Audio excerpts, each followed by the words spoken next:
Here is the new construction oversight inspection form. We have it broken out into several sections. So you've got this general information, the basic inspection information. There is part one. This is where the 18 standard questions are.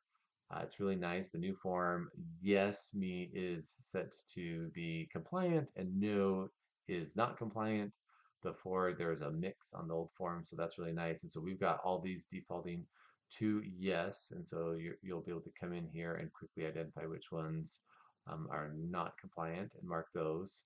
Also, there have been a few questions about this part two, SWIP pre-site review. It's a little confusing because it's named pre-site review, but the reason it's included in here, the expectation is that this will be filled out with each follow-up inspection. The idea there is to make sure that everything is still up to date and nothing is missing. So we have gone ahead and pre-filled in the information here as well. So there's a default set. If you want those removed, it's easy to remove. We can help you with that, or you can take care of that. Um, but just to clear up any misunderstandings there, part one and part two both need to be filled out on this form.